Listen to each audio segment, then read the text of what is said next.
Velkommen til Tyske Vinhistorier, som er podcasten, der hører sammen med Tyske Vindage, Vinfestivalen.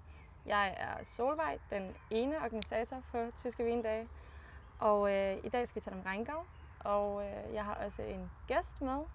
Derfor kommer Jan Eggers ikke til at tale så meget i dag. Min gæst er nemlig Sofie Eggert.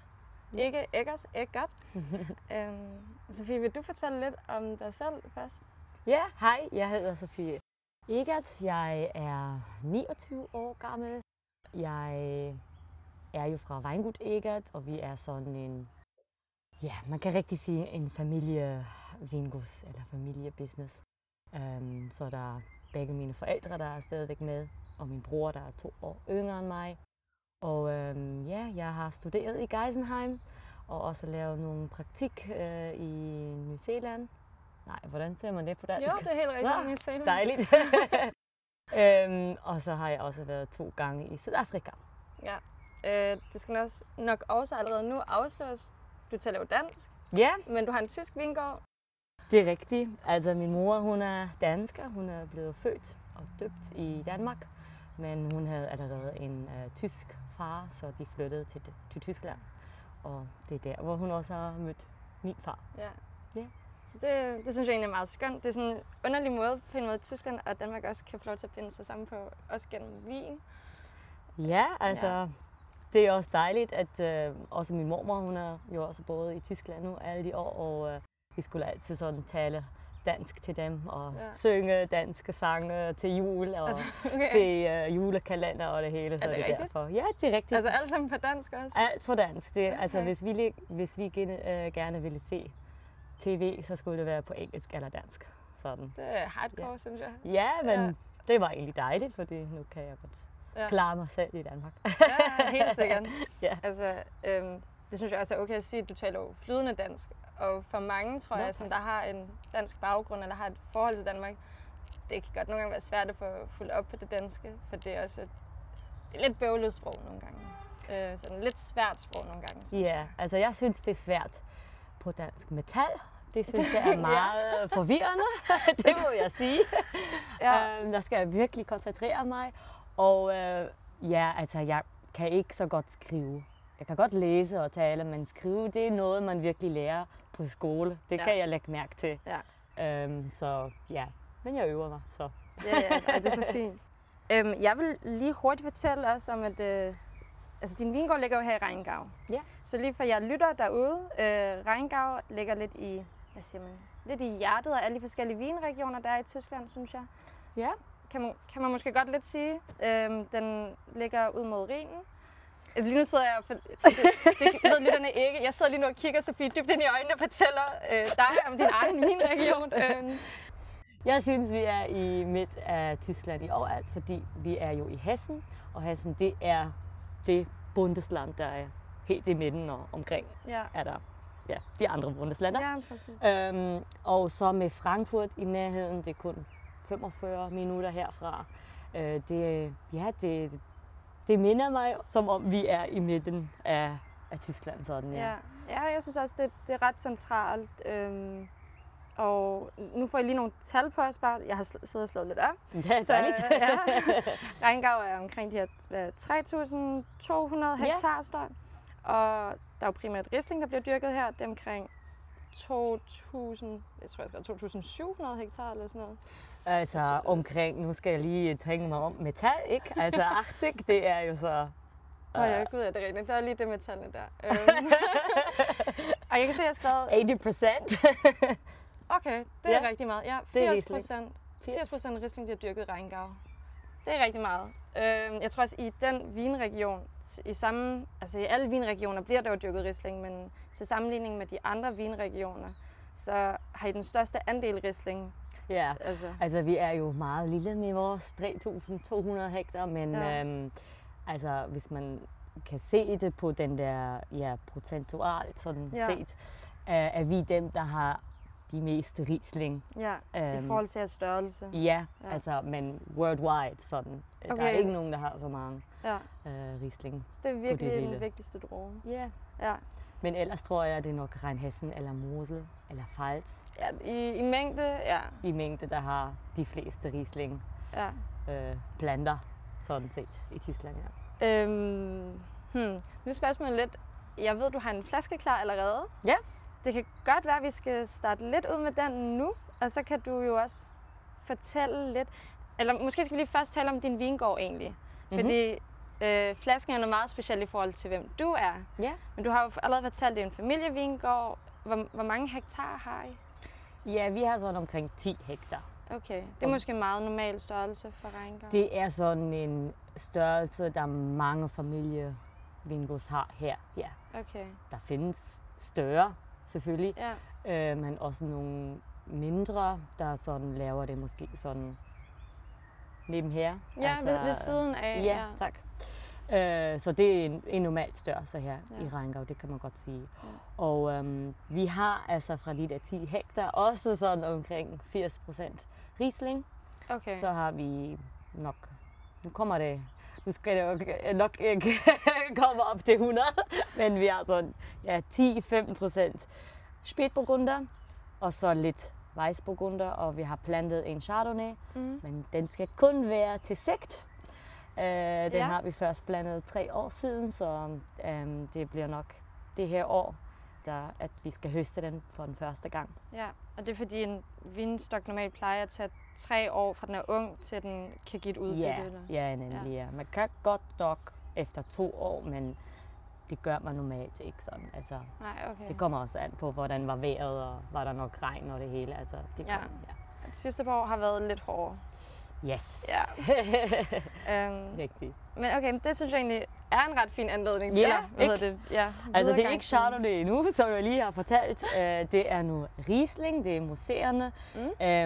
Det er en projekt, jeg har talt om siden 2020. Det var så, hvornår jeg var færdig med min universitet. Max, altså min bror, han blev også færdig. Han var ikke på universitet, men han har lavet hvordan skal man sige, tekniker. Weinbautekniker. Det er en anden uddannelse sådan set. Ja. Han blev også færdig i 2020. Der skete meget på vores vingård. Sådan. Nej, der er vingård, ja. Ja, og der kom jeg jo hjem fra Sydafrika, hvor jeg har været på Graham Beck, de laver også museerne, og har rigtig lært meget om sigt. Og det var så det år, at jeg sagde, nu vil jeg også gerne høste Riesling-druer, som om jeg synes skulle høstes for museerne. Og 21 blev den så fyldt på flasken. Vi har gjort alt selv, og nu i januar 25 degusterede vi den her museerne for første gang. Første charge. Og efter 5 år kan jeg nu endelig vise den til mennesker. Til provejen var så etiketten færdig, og en glas til Jan. Undskyld for det.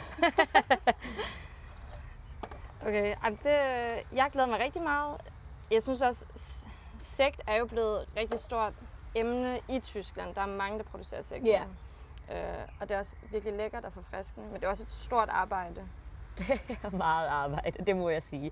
Altså, vi har altid lavet sekt, men kun vinen, ikke? Base wine, og så giver vi den væk, så den bliver forsigtet, altså at den laver anden gær et andet sted, fordi det er mere arbejde, der kommer ovenpå sådan. Ja. Hej. Hej med dig. Lytterne ved det måske, eller lytterne, I kan ikke se det, men vi har jo lige åbnet flasken, og den blev bare ved med at boble en lille smule. Jeg tror, den ville gerne have, at vi skulle have lidt større glas. Ja, nemlig. Det har vi fået nu. Ja. Så vi har altid lavet, havde sekt i vores sortiment, og den blev solgt altid rigtig hurtigt, og altså vores kunder, de sådan kunne lide vores sekt allerede rigtig meget, så det var noget, vi gerne vil gå ind til, altså gå mere ind i, og lave det selv, og mere flasker, end vi havde før. Så ja, det er virkelig dit projekt. Det er virkelig mit projekt. Sofie. Den hedder Sofie. Ja. Egentlig skulle den hedde et andet navn, men desværre var det så beskyttet, altså sådan en patent var på den her navn. Så Sofie er et smukt navn, så ja, det er meget fint. Okay, tak. Ja, men nu prøver vi lige først. Yes. Skål. Det kunne være lidt køligere. Det er fordi min far, han åbner hver aften en flaske, og der var ikke en kølig endnu. Så den var ikke så længe i køleskabet, men Nu synes jeg ikke gør noget egentlig. Den er stadig ret forfriskende. Altså det er en rigtig, rigtig varm sommerdag, skal det også siges. Eller ikke det er forårsdag. Ja, men det føles som en sommerdag. Ja. Så det er virkelig læskende også at drikke. Ja. Den er meget cremet også i munden. Ja, det synes jeg også. Meget smooth. Ja, sådan. det er virkelig det er ram. Musso også. Det er ikke aggressivt på nogen måde. Det er sådan også meget blødt og cremet. Den havde rigtig meget syre allerede, da vi høstede den. Og min far, han var meget bange for, at den bliver for sur. Okay. Sådan set. Og den har stadigvæk, tror jeg, en høj syre, men den er ekstra brudt. Altså den har 5 gram. Residual sugar. Ja, restsukker, ja. Ja, restsukker, tak. Så kan jeg bare sige det på tysk. Restsukker. Præcis, det er jo meget tæt på, så. Jeg skal også stoppe. Jeg skal ikke sige rette dig. Nok. Jeg skal jo lære det. Jeg skal jo lære alle de ord. Det er jo, altså de fleste danskere kan jo også godt, eller jeg tror alle kan også godt engelsk og tysk, kan man tit godt forstå dem. Ja. Det minder om hinanden. Så det er en international følge her. Præcis. Ja, så syren er stadigvæk lidt højt, men den har 5 gram, så den kan godt tåle, at den er sådan i balance, at det ene ikke er for højt eller for mindre. Sådan. Ja, det harmoniserer det lidt, balancerer det ud, restsukkeren. Ja. Jeg synes også, jeg har overhovedet ikke noget problem med syren. Jeg har altså lige været til 3 dages vinmesse i Mainz. Min mave gjorde så ondt. Jeg er ked af at sige det, og jeg elsker Riesling, men nej. syren ramte lidt til sidst. Nej. Det her er altså overhovedet ikke et issue. Ja, okay. Det er meget behageligt. Den er drænet også, din mave. Min mave er drænet nu, ja. Ja, men hvad jeg vil sige er, at lave en gær, det er virkelig noget helt andet. Det var også lidt en udfordring, kan man sige det. Altså, jeg føler mig, som om jeg har lavet en startup, eller jeg har en startup nu, fordi der var virkelig mange sådan spørgsmål og problemer, der sådan kom op, og man ikke vidste rigtigt, hvordan man skal klare dem, fordi det er noget helt andet end at lave vin. Sådan. Ja, altså det er en helt anden proces. Og du var jo mere eller mindre så alene omkring det, fordi det jo har været dit projekt. Ja, altså klar, jeg har min familie, der støtter mig sådan, men de kunne jo ikke svare mine spørgsmål, og hvis jeg har nogle, altså hvis der er noget i høst eller sådan noget, hvis der er noget med vin, så har jeg altså alle mine veninder også fra universitet, jeg kan spørge, og vi er meget, altså det er mine kolleger, vi er meget sådan fair til hinanden og hjælper hinanden, men de kunne ikke hjælpe mig med sekt, så det var meget svært at sådan finde ud af, og jeg har nogle adresser nu, der også har studeret med mig, jeg gerne må spørge nogle spørgsmål, hvis der er noget. Og det er også Geisenheim, altså hochschule, der hjælper mig. Så der har du også spurgt ved det her vinuniversitet. Så Geisenheim er jo et vinuniversitet. Rigtigt, ja. Og der er også en kollega, der hjælper mig altid meget, hvis der er noget. Nå, fint. Ja. Altså jeg synes det her, hvis det har været en svær proces, så smager man det ikke. Det smager som et meget vellavet produkt faktisk.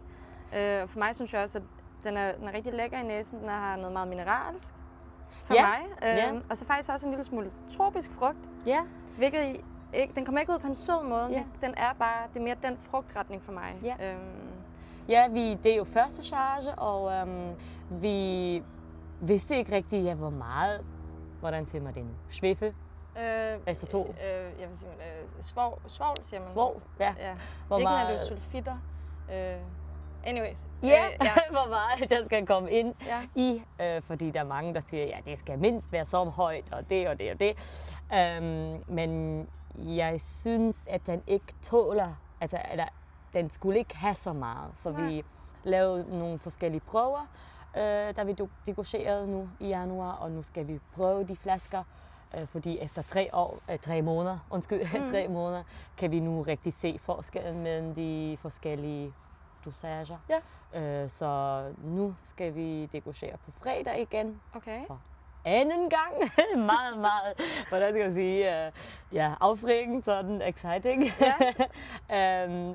Og så skal vi prøve først, hvordan den skal være, så at alle flasker har den samme. Jeg synes altså, den er virkelig lækker, men den er også sin egen, og det er jo egentlig rigtig rart. Det viser jo også, at den netop er lavet af en person, den kommer fra et specielt område. Den er ikke bare en eller anden generisk vin. Ja. Den har også en virkelig lækker saltet note, synes jeg. Ja. Nu sidder jeg bare og finder, så tænker jeg ved ikke, om det er det, du finder. Jeg lyder bare til det. Jeg synes, det er meget spændende at høre, hvad andre sådan, smager og lugter og synes om den her. Ja, altså min filosofi er lidt, og også med vinene, altså i 2020, det var jo også så det år, hvor min bror og jeg sådan kom hjem, og vi startede, altså vi har jo altid arbejdet her på den her vingård. Men 2020 var vi jo så færdige med at studere, og så arbejdede vi her siden den fast. Og det var så også første høst for mig, hvor jeg har lavet vinene, som jeg synes, de skulle laves. Og min filosofi er lidt mere sådan, vi har lavet om på næsten hele vores, altså hvordan vi høster. Altså vi høster meget mere. Vi har altid høstet meget selektiv, men nu bliver de sådan høstet i små, hvad skal man sige? Mindre bokse og spande og sådan. Nemlig. Så at de også er, altså at druerne ikke bliver sådan smashed, når de kommer hjem. At de... Det synes jeg faktisk er rigtig, rigtig fint at høre. Det er der mange, tror jeg, der ikke helt ved, hvis de ikke har været ude på en vingård, eller været ude i marken. Men jo større en boks, man putter druer i, jo mere vægt kommer der jo på de nederste druer, fordi der er jo plads til flere druer. Det knuser dem i bunden. Og så begynder der jo allerede både en oxideringsproces, og det påvirker vinen, og faktisk også gæring. Fenoler, der kommer sådan ud. Altså... Og man vil jo gerne beskytte druerne, så man kan arbejde med dem i vinkælderen jo. Så det vil man gerne undgå egentlig, hvis man laver et kvalitetsprodukt. Altså vi har sådan nogle bokser, der går ind måske 500 kilo, og det er også allerede lidt mere, sådan, det er bedre. Det er lidt bedre at have de der 500 kilo bokser, men hvis man vil være mere forsigtig, så har man de der går måske sådan 15-18 kilo ind i, og de er virkelig tørre, når de kommer hjem, altså at de ligger ikke i deres egen saft, og allerede ting skær, sådan set, og så, altså vi presser næsten alt med vores Cremant-program. Det er et specielt program fra pressen, at det er meget, altså det tager også lang tid, det tager sådan 4,5 timer, og det er meget sådan gentle med druerne, at der ikke så mange, som jeg allerede har sagt, fenoler kommer ud. Altså fenoler, det er jo det, der er måske også lidt bitter. Og, det kender man også tit som tanninerne jo. Så når man har rødvin, så taler man også rigtig meget om fenoler. Men det er der jo også i hvidvin, faktisk. Det er også i hvidvin, Det kommer fra skindet og kernerne. Ja. Og fordi vi er så forsigtige med høsten, kan jeg, og det er kun sådan sunde druer, så kan jeg jo også i kælderen sige, okay, vi gør ikke så meget med vin, sådan set. Så altså i de sidste år blev næsten alle vine sådan, hvordan siger man, gæren var spontan. Altså det er ikke reinzucht hefe, der blev... man tilføjer ikke gær. Det er virkelig cool. Og det er sådan min filosofi, at ikke give vinen så meget, eller gør ikke så meget med vinen, og heller sådan holde deres karakter, som de er. Altså jeg vil sige, nu må jeg også afsløre, at jeg er også stor fan af, at man kan gøre det spontant, og netop prøve at lade den naturlige karakter af druerne komme frem i vinen. Især fordi det kan jo sagtens lade sig gøre. Det her det er et virkelig fedt produkt. Lækkert, det er et rigtig lækkert produkt, så tydeligvis er det jo meget lade sig gøre lidt at bruge spontan gæring, i stedet for at man tilføjer købegær og sådan nogle ting. Ja. Man må også sige, altså man må være fair, at altså vores kælder, der har jo allerede været en anden gær. Så det er overalt. Det er på gulvet og i væggene og i tanken. Altså du kan regne? Nej. Jo, måske. Eller pusse, eller gøre rent. Ja. Så meget du gerne vil gøre, men du kan ikke virkelig få alle de der gær, der er i kælderen væk. Så spontan gæring, det er okay, man giver ikke gær til, men det kan godt nok være, at det er regnsugthefe fra de sidste år, der stadigvæk er i kælderen. Ja. Så det må man også være fair med. Ikke? Ja, det synes jeg også er helt i orden at sige. Og det er jo heller ikke, altså regnsugthefe, det her tilføjet gær, det er jo ikke fordi, det er jo en rigtig gærkultur. Det er jo ikke noget, mennesket har opfundet, men man har bare valgt at kultivere noget, man synes er stærkere. Så, men jeg synes, at det er et rigtig lækkert produkt. Ja, tak. Ja, det er jeg faktisk rigtig glad for, at jeg kunne prøve. Ja, jeg er også meget stolt nu, at den er færdig, og jeg endelig kan vise den, og at den også er blevet så god. Den her, altså, det er en stor anbefaling herfra. Jeg tænker, at vi skal videre allerede til næste vin. Vi har jo et par vine, vi skal igennem. Ja. Jeg synes faktisk, den er rigtig sjov.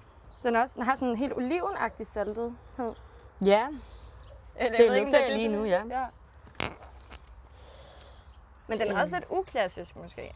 I forhold til, men det kan være, at den er typisk for Rheingau. Nej, det tror jeg ikke. Nej. Eller ikke det, hvad man er vant til. Nej. Ved du, hvad jeg mener? Ja. Sådan, ja. Med Riesling-sekt, der tænker man om en anden stil, vil jeg sige. Altså, det vil jeg også gøre, men den her gør mig ikke noget. Den er sjov at drikke stadig, så det er helt okay. Dejligt. Vi har en nummer 2 vin klar. Rigtigt? Ja. Og igen, så Sofie, du må jo egentlig fortælle lidt om den.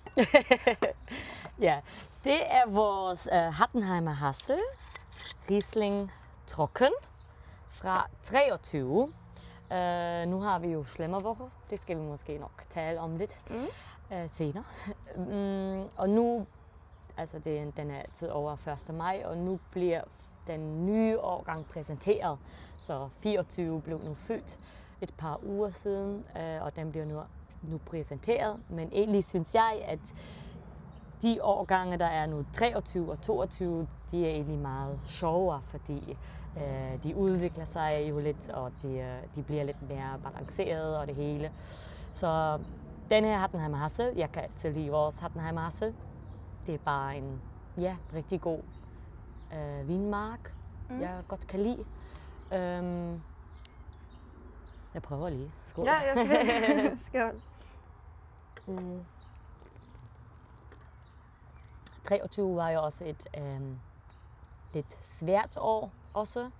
Og i 23 var syren også lidt højere egentlig, da vi høstede druerne.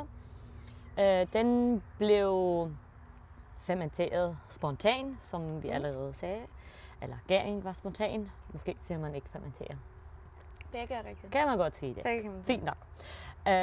Og fordi syren, den var jo også lidt højere. Nu sagde jeg jo før, at jeg gerne ikke vil lave så meget i kælderen. Okay, at bevare karakteren. Men det betyder også, at der nogle gange sker ting, man ikke sådan rigtig kan kontrollere. Så den her vin, den har lavet BSA, altså biologisk Säureabbau. Der er jo 2 vigtige syrer i vin. Det er æblesyre og vinsyre. Altså i hvert fald hedder det på tysk weinsäure og æpfelsäure. Og den der æpfelsäure, den smager også lidt mere sur. Den bliver så fermenteret, det kan man sige, til den lidt mere harmonisk og mildt smagende mælkesyre. Ja. Mælkesyre. Og det er den vin lavet. Men det er det, man taler også tit om malolaktisk fermentering. Ja, malolaktisk fermentering. Ja, og det siger man også på dansk faktisk. Så det er rigtigt. Altså det der giver den lidt mere cremet, mælket. Og egentlig er det, når det sker på en spontan hvordan skal man sige, når den sker. Det er egentlig meget bedre for hele billedet, at nu var syren jo meget højt i 23. Ja. Og hvis vi skulle have sådan en søjern, den vin, altså fjerne noget syre, ja. så ville det måske ikke smage så harmonisk, som den gør nu med den der malolaktisk gær. Ja. Så det er vi meget egentlig glade for, at den har lavet det. Ja. Og den stoppede bare med 4 gram restsukker. Og ja, den var bare så fint allerede i kælderen i tanken, at den blev bare fyldt sådan. Så den var allerede færdig i kælderen sådan. Ja, altså, den blev bare fyldt sådan. Ja, det er bare de bedste vine, når de allerede sådan brillerer i kælderen og viser deres skønhed på en eller anden. Altså jeg synes også, jeg har smagt jeres vin, jeg kan godt lide jeres vin, så det er ikke nogen hemmelighed. Men jeg synes også, den her er rigtig lækker. Men det er rigtigt, man kan godt smage, jeg vil ikke sige, den er sød, men der er noget lækkert frugtigt til den. Det er faktisk rigtig rart også på den her varme dag, at der er en lille smule, det er jo ikke meget sukker, men der er en lille smule sød kant til den. Ja, bare en smule, der gør den sådan lidt mere læskende. Ja. Men jeg synes ikke, det er en bællevin. Bællevin er sådan noget, hvor du bare drikker helt vildt meget for at blive fuld. Det er ikke sådan en vin, der har mange nuancer, synes jeg. Det kan godt ske, at man måske hurtigt drikker en hel flaske. Det kan så godt ske. Planlægger man ikke med den. Nej. Ja. Jeg synes, den er rigtig god. Jeg synes, den har noget lidt floralt. Og så egentlig også grøn frugt med mere måske også noget stikkelsbær kvæde-agtigt. Der er lidt mere sødmefuld og også har en lille smule urtighed til sig på en eller anden måde. Ja, altså det der florale, det havde den allerede siden i begyndelsen. Det kunne jeg også rigtig godt lide med den. Ja. Nu kommer jeg lidt til at tænke på, du er jo kun 29. Jeg er faktisk også 29, så jeg må måske godt sige, at vi er lidt unge. Ja. Det lyder meget godt. Det synes jeg elsker, når man kan sige, at man stadig er ung. Ja. 30 år og lige om lidt, og jeg er lidt nervøs for det. Skal man have en ny række? Virkelig? Ja, jeg glæder mig på min 30-års fødselsdag, fordi jeg vil gerne lave et stort fest. Så. Det vil jeg også. Ja. Med en masse god vin. Ja, dejligt. Yes. Det er derfor, jeg glæder mig. Men det er nok ikke næste dag, at jeg glæder mig. Nej. Sådan at man er blevet 30 sådan, okay. Ja. Nej, men det var egentlig fordi, at jeg tænkte, vi mødte også hinanden på Provejen. Ja. Og du var der også i sammenhæng med, med din vingård, men også med Generation Riesling, er det ikke rigtigt? Det er rigtigt, ja. Jeg synes måske godt, vi må tage en lille smule om det. Ja, om Generation Riesling. Ja. Det er jo en, hvad er det?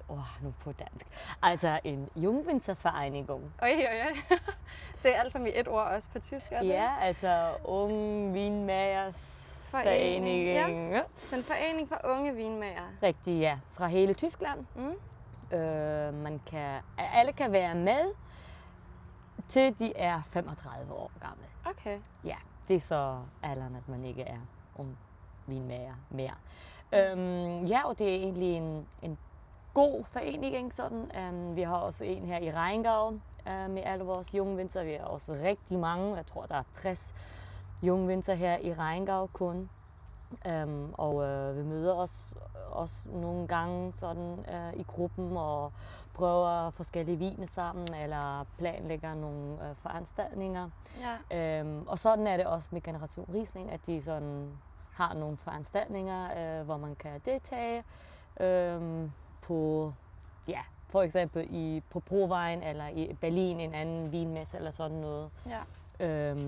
Ja. Og det, altså. Men det er også fordi, du sagde nemlig også med din første vin, der rakte du også ud til, eller du spurgte dine andre unge vinmagervenner faktisk, hey, hvad gør jeg her? Og jeg tænker, at der tit er, når man er, sådan har jeg det i hvert fald også, når man begynder noget nyt, især inden for et erhverv, og du skal begynde at finde dig selv, og så videre, så er der jo rigtig meget, man skal lære. Ja. Og det kan være rart at have andre, måske også at støtte sig til. Ja. Udover, jeg ved jo godt, du har din familie også, som der hjælper dig. Men altså, det er godt at også sådan tale med andre unge vinmager, hvad der foregår hos dem. Og vi har alle de samme problemer også med måske forældrene. Ja. Altså, det er overalt det samme, og det, det er altid også meget rart sådan at tale om de problemer, der sådan er i vinbranchen og det hele. Og jeg synes, det er altid dejligt at møde nogle nye, unge vinmager. Og Synes du, det er måske lidt frækt at spørge, men synes du nogle gange, det kan være svært at få dine egne meninger igennem på vingården? Fordi at måske har dine forældre lavet en idé om, hvordan det burde gøres, men du vil gerne gøre det anderledes. Altså,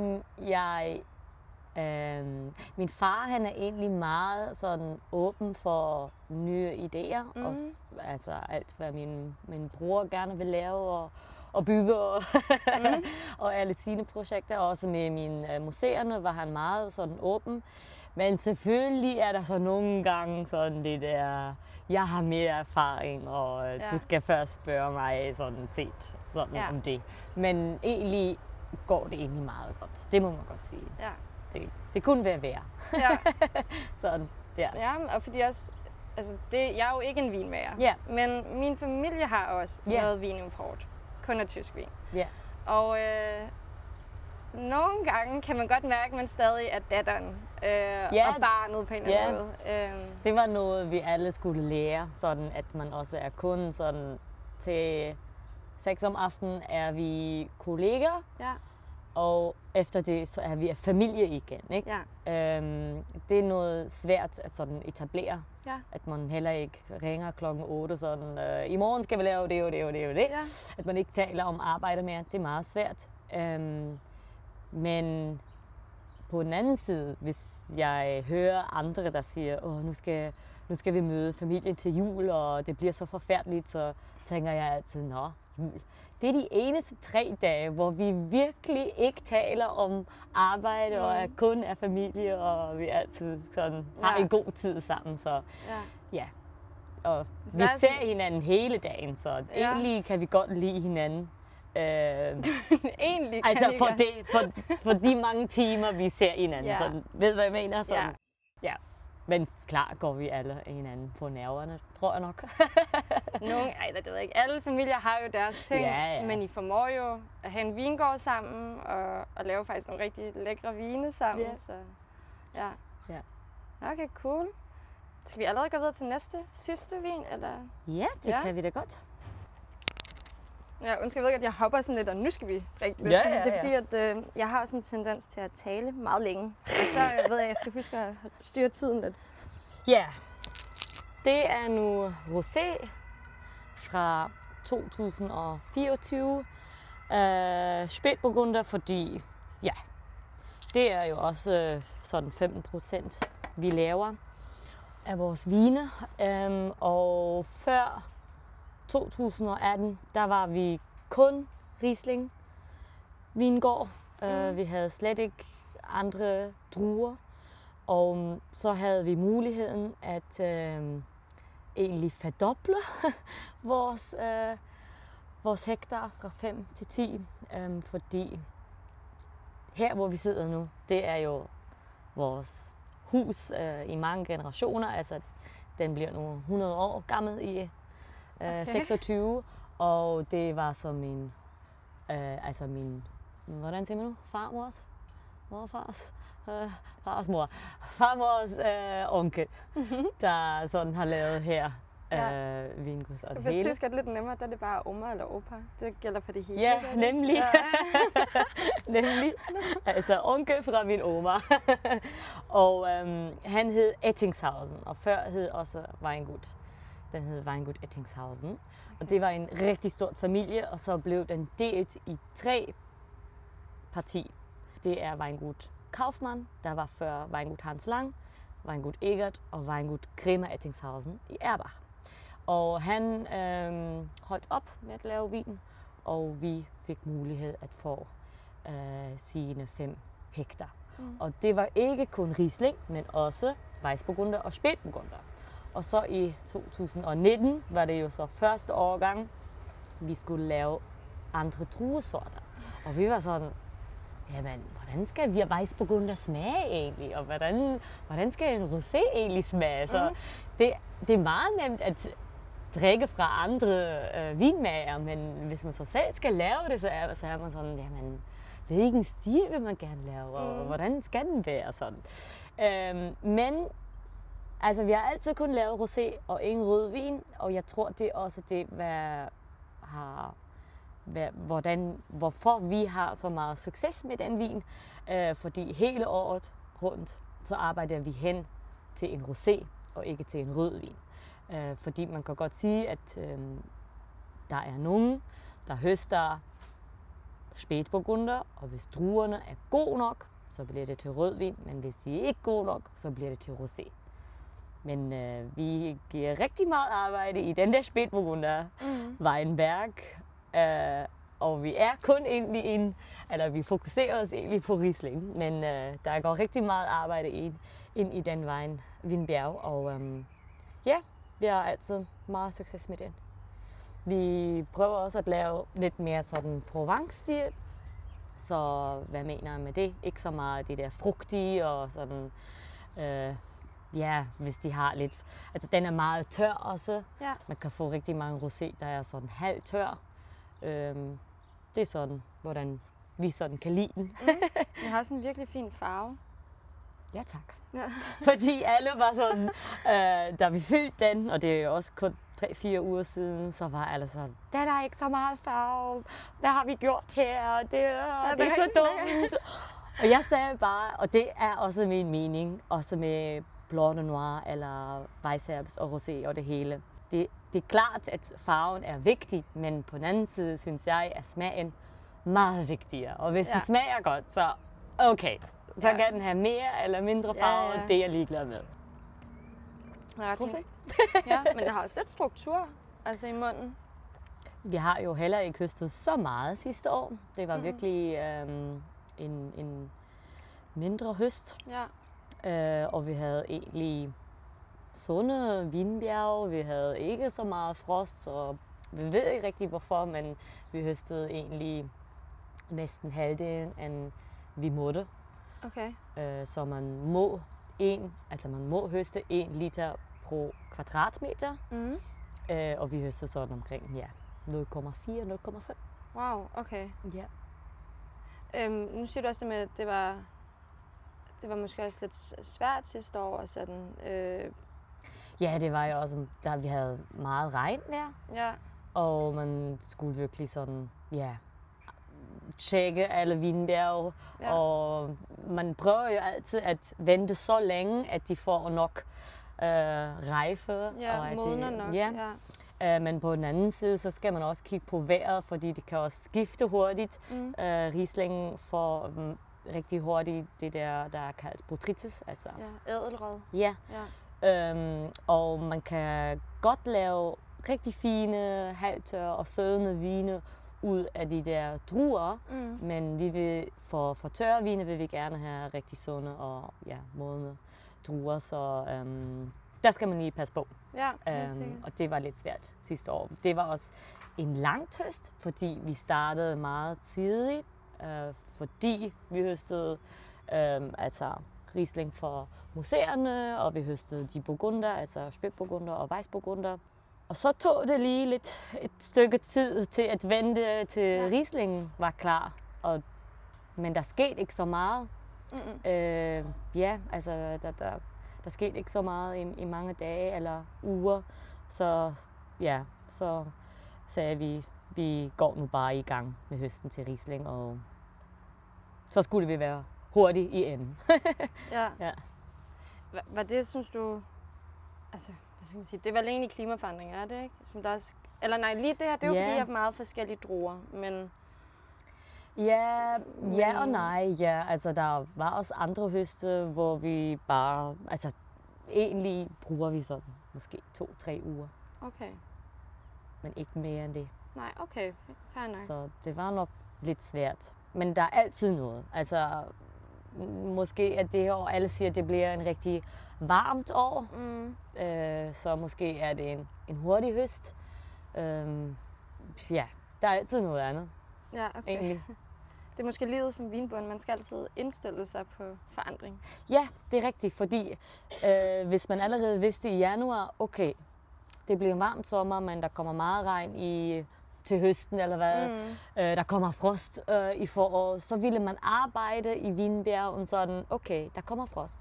Jamen, så skal vi ikke, hvordan siger man, klippe så meget af. Altså, ja, beskære dem så meget. Rigtigt. Ja. Så vil man lade noget stående, at man har noget, hvis der går noget kaput. Og så vil man arbejde anderledes i sommeren, hvis man vidste, okay, det er en meget tør sommer, og du ved godt, altså, hvis man allerede vidste, hvad der sker, så vil man arbejde til det, men det er jo hvert uge en anden udvikling sådan med vejret, så det skal man altid være up to date og selvfølgelig, altid reagere sådan rigtigt. Jeg synes også altså den app, jeg tænker, de fleste vinbønder bruger, det er nok vejr-appen på mobilen. Ja. Og de har ikke én. Nej, præcis. De har 3, 4, 5. Og så kigger de måske i det, hvad de godt kan lide, eller, eller ikke.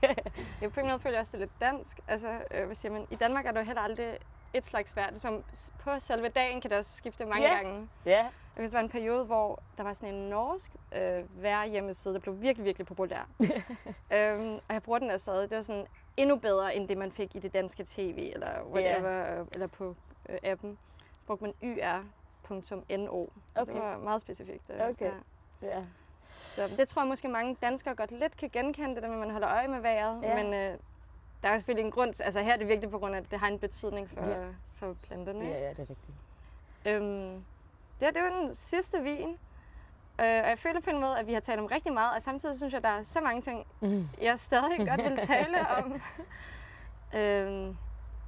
Først var måske lidt tale om, hvis nu man som dansker kommer forbi Tyskland, så skal de komme forbi. Så skal de komme forbi her. Fordi der er jo rigtig mange danskere, der tager til Rüdesheim. Det er rigtigt. Der er mange danskere her. Faktisk, når jeg savner at høre dansk, så tager jeg altså til Rüdesheim, så møder man altid mindst 3 forskellige familier. Men I bor ikke i Rüdesheim? Nej, vi er jo her i Hattenheim, og vi glæder os altid, når danskere kommer forbi. De bliver chaufferet, kan man godt sige. Altså, vi har altid tid for danskere. Så I er en vingård, hvor man godt kan komme og besøge jer? Man kan godt besøge os og prøve nogle vine. Og så har I, det har du også allerede sagt, I har Schlemmerwoche. Ja, rigtigt.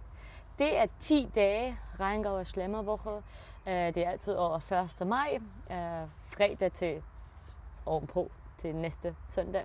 Og det er mange vingods, jeg tror næsten 100 vingods eller hvad, der laver med eller deltager til det. Og så kan man prøve den nye årgang.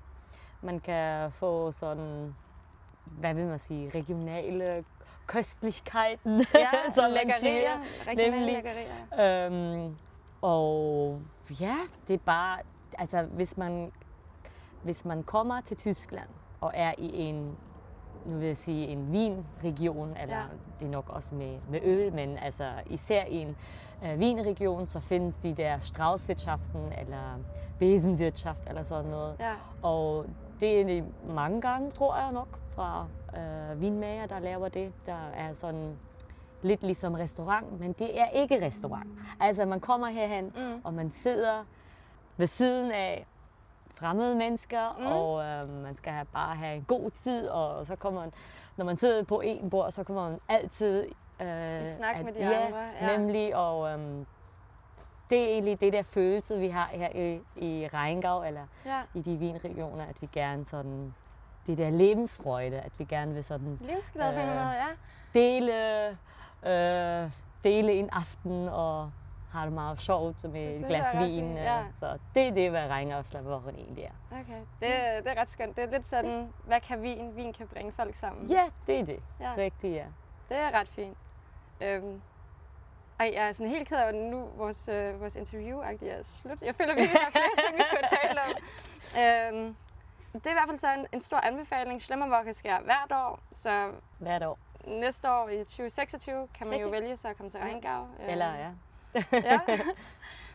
og tage forbi også Hattenheim, tage forbi jer. Jeg synes, det er rigtig lækre vin. Vi fik slet ikke talt vi talte om roséen, og om hvordan den også bliver produceret og sådan noget.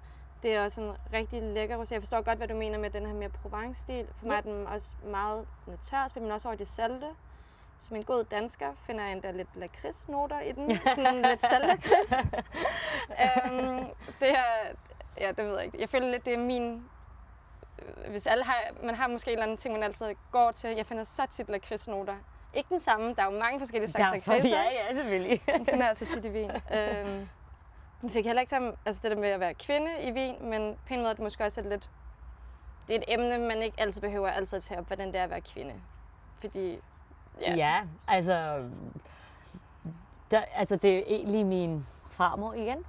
Ja. Hun sagde altid til min bror og mig, ja, altså Max, du skal være vinmager, og Sofie, ikke dig. Altså det er for svært, og du skal lave noget ordentligt. Ja, hvad noget ordentligt? Det vidste jeg jo ikke. Og så måske, der var jeg 15 år eller sådan noget, sådan det pubertet, så sagde jeg, altså jeg skal også være vinmager. Jeg vil gerne lave det, og jeg vil gerne følge det her. Jeg ved ikke, om alle sådan har troet på mig. Det ved jeg ikke. Det må jeg spørge mine forældre om. Okay. Men siden dengang, har jeg aldrig tænkt på noget andet. At lave noget andet. Og jeg er meget glad for. Altså, jeg kan godt lide alle de steps, man skal lave til vinen er i flasken. Og altså, jeg kan måske godt forstå, at min farmor synes, at det var for svært for en dame eller en pige, kvinde. Fordi det var jo meget hårdt arbejde dengang. Hun var lille og har set. Hun er jo også vokset op på en vingård, og hun har jo set, hvor svært det måske er. Ja. Men vi har jo maskiner. Jeg skal jo ikke bære så svært eller sådan noget. Der findes jo, aner det ikke, en hubvang eller en stapler, der kan gøre det. Så gaffeltruck og... Ja, man skal bare lige finde ud af os. Altså, alle de ting, der er tunge her omkring, det er altid min mor og jeg, der skal lave det. Altså, det er altid os, der skal lave de tunge ting, så vi kan godt klare det her. Ja. Okay, jeg er faktisk helt overrasket, at du fortæller det også det med, at der ikke var forventet. Måske ikke var forventet. Jeg tænker, for mig er Eggert faktisk rigtig meget dig og din mor. Ja. Fordi det er altid jeg har mødt, det er det jeg også. Så det er virkelig... Okay. Ja, det er sjovt at sige det der med tunge ting. Så i min familie import, det er især min mor, der står for det. Og så også min bror faktisk. Og af en eller anden grund er det stadig altid min mor og mig, der bærer alle vores paller ind. Se! På lager. Det er det, hvad jeg siger. Ja. Så. Okay, så fik vi endda selv vendt det. Ja. Men måske er det også, når man selv, altså vi er jo begge kvinder, så tænker man måske heller ikke altid så meget over, at det skulle være det unormale, fordi vi sidder her jo begge på en eller anden måde, og det er jo, og vi fortsætter jo arbejdet med vinen. Rigtigt, ja. Okay, det bliver det er det afsluttende, tror jeg. Ja, dejligt.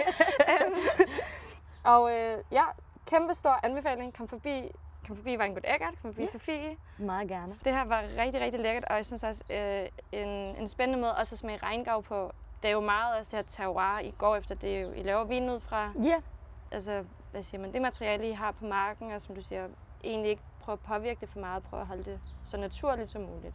Ja.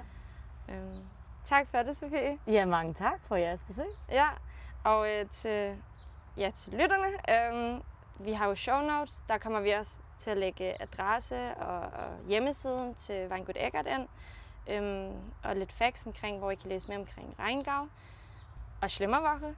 Så skal det også siges, at til Tyske Vindage i oktober i Aarhus, der har vi jo faktisk kæmpe Rheingau-tema. Så der kommer der til at være en masse lækker Rheingau, man kan smage på, Rheingau-vin, og hold lige øje med det, fordi det bliver altså også rigtig fint med også forhåbentlig nogle vinbønder, hvis vi kan trække nogen væk fra høsten. Ja, rigtigt. Men hold øje med det hele og tjek show notes for ekstra information. Tak for at lytte med.